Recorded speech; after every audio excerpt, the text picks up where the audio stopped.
ബഹുമാനപ്പെട്ട പ്രധാനമന്ത്രിയുടെ ഇന്നത്തെ തിരുവല്ല പ്രസംഗവും കേരളത്തെ അടുത്തറിയാവുന്നവരല്ല അദ്ദേഹത്തിന് പ്രസംഗം എഴുതി കൊടുക്കുന്നത് എന്ന് തെളിയിക്കുന്നതാണ്. അദ്ദേഹം തിരുവല്ലയിൽ നടത്തിയ പ്രസംഗത്തിൽ ഊന്നി പറഞ്ഞ പല കാര്യങ്ങളിലും ഒന്ന് കേരളത്തിലെ ഗ്രാമങ്ങളുടെ പശ്ചാത്തല സൗകര്യ പ്രശ്നങ്ങളെ പറ്റിയാണ്. ഗ്രാമീണ റോഡുകൾ ആരോഗ്യകരമായിട്ടല്ല ഇവിടെ ഉള്ളത്. ഗ്രാമീണ റോഡുകളാകെ പൊളിഞ്ഞു കിടക്കുന്നു. സ്ത്രീകൾക്ക് രാഷ്ട്രീയത്തിൽ മുന്തിയ സ്ഥാനം കൊടുക്കണം. ക്ഷേമ പദ്ധതികളുടെ കാര്യത്തിൽ കേരളം പിന്നോട്ടാണ്.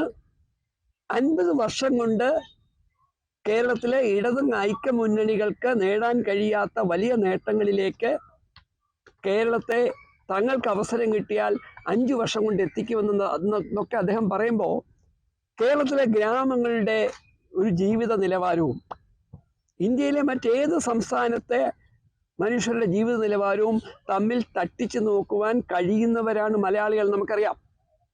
അങ്ങനെയുള്ളപ്പോഴാണ് നമ്മുടെ പ്രധാനമന്ത്രി സംസ്ഥാനത്തിൻ്റെ ഗ്രാമീണ ജീവിതത്തിൽ ഒട്ടേറെ പരിമിതികളുണ്ടെന്നും പിന്നോക്കമാണെന്ന് പറയുമ്പോൾ അതിനോട് പുച്ഛത്തോടെ ആരെങ്കിലും പ്രതികരിച്ചാൽ അവരെ കുറ്റപ്പെടുത്താൻ കഴിയുകയില്ല. നോക്കൂ, രാജ്യത്തെ ഏറ്റവും അധികം ഗ്രാമീണ റോഡുകൾ, അതും പഞ്ചായത്ത് റോഡുകൾ വളരെ കാര്യക്ഷമമായി നിലനിർത്തുന്ന ഒരു പ്രദേശം. അക്കാര്യത്തിൽ കേരളം ഇന്ത്യക്കാകെ മാതൃകയാണ്.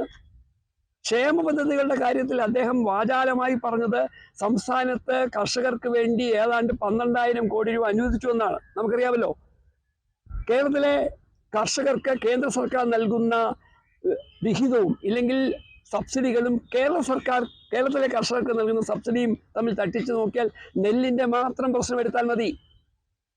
നെല്ലിന് സംസ്ഥാന സർക്കാർ നൽകുന്ന അധിക സബ്സിഡികൾ ഒഴിവാക്കപ്പെടണം എന്നൊരു പൊതു നിലപാട് കേന്ദ്രം സ്വീകരിക്കുമ്പോഴാണ് കേരളത്തിൽ വന്നുകൊണ്ട് ഞങ്ങൾ കേരളത്തിലെ കർഷകരെ വല്ലാതെ സഹായിക്കുന്നു എന്ന് ഈ പ്രധാനമന്ത്രി പറയുന്നത്. സ്ത്രീകൾക്ക് രാഷ്ട്രീയത്തിലുള്ള പങ്ക് നമുക്ക് ലോകത്തിനാകെ മാതൃകയാകുന്ന വിധം ത്രിതല പഞ്ചായത്ത് സംവിധാനത്തിൽ 50% സ്ത്രീകൾക്ക് ഇടമുണ്ടാകുന്ന തരത്തിൽ സംസ്ഥാനത്ത് ത്രിതല പഞ്ചായത്ത് ഭരണം മുന്നോട്ട് പോകുമ്പോഴാണ് സംവരണ കാര്യത്തിൽ സ്ത്രീകൾക്ക് അധികാര കേന്ദ്രങ്ങളിലേക്കുള്ള സംവരണ കാര്യത്തിൽ തങ്ങൾ എന്തോ വലിയ കാര്യങ്ങൾ ചെയ്യാൻ പോകുന്നു എന്ന ധാരണ ഉയർത്തുന്നത്. മൊത്തത്തിൽ നോക്കുമ്പോൾ കേരളത്തിലെ ജനങ്ങളുടെ ഇടയിൽ അസത്യങ്ങൾ പറയാൻ ശ്രമിക്കുമ്പോൾ ഉണ്ടാകുന്ന സ്വാഭാവികമായ തിരിച്ചടികൾ ഈ തെരഞ്ഞെടുപ്പ് പ്രചരണത്തിലും പ്രധാനമന്ത്രിക്ക് ഏൽക്കേണ്ടി വന്നത് പ്രധാനമന്ത്രിയെ തെറ്റിദ്ധരിപ്പിക്കുന്ന കാര്യത്തിൽ കേരളത്തിലെ BJP നേതാക്കന്മാർ ആവർത്തിച്ച് അവരുടെ തനി സ്വഭാവം പ്രകടിപ്പിച്ചുകൊണ്ടിരിക്കുമ്പോഴാണ്.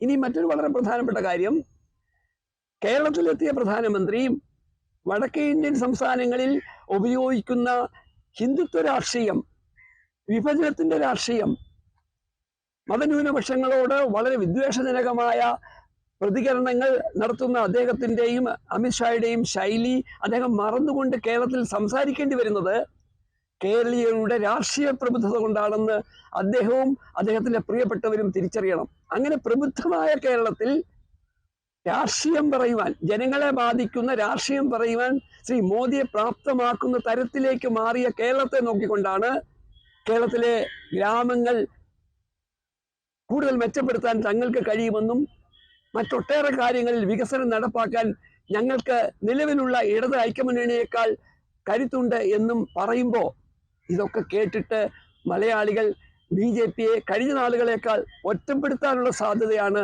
ബഹുമാനപ്പെട്ട ശ്രീ നരേന്ദ്രമോദിയുടെ തിരുവല്ല പ്രസംഗങ്ങളിലൂടെ സംഭവിക്കുവാൻ സാധ്യത.